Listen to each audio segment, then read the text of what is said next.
What I'm concerned about is the report that was issued in the FOMB's 2022 annual report, where the board noted that the Puerto Rican government has struggled, quote, struggled with the implementing reforms and reporting on this implementation in a timely manner, causing progress to be inconsistent and incomplete, with many reforms either delayed or not occurring.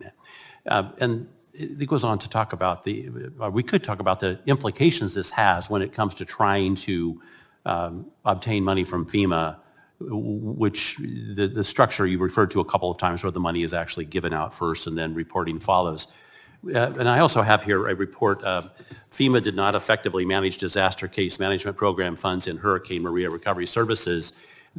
What they found fault, the Office of Inspector General found fault with how FEMA operated. I've had occasion to work with FEMA because the state of Oregon, which I'm from, suffered dramatic fire loss several years ago. The way that we finally made it work with FEMA, and I say finally, that's not the right word. They worked rapidly to help. But we had systems in place in the state of Oregon, local systems, county systems, all kinds of systems that are set up to appropriately respond. And as I read this report, that does not appear to be the case in Puerto Rico. And I say that without knowing. I'm just drawing some conclusions from these reports.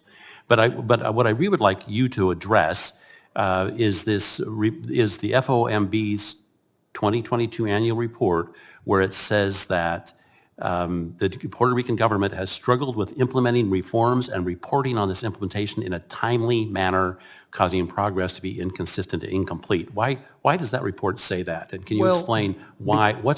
I don't want an excuse. I want you to call out the cause of the delay. Well, actually, the first thing that I'll say is that some of those reforms that the fiscal plan provides for require legislation.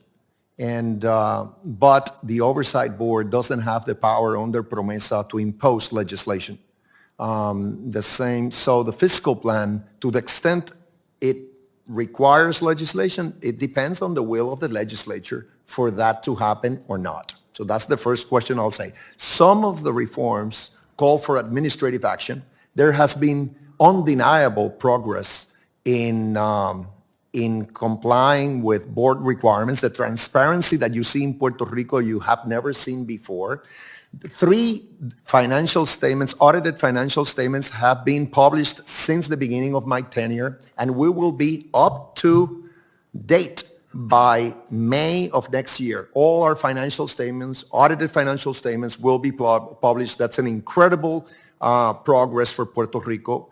The board complained about legislation that recently was approved in Puerto Rico, providing a specific vacation leave for private sector employees, as well as some other rights to our labor force, which actually we had before there was a reform several years ago. The board complained, went to court. That case is pending. I suspect some of the board's complaints relate to that particular legislation.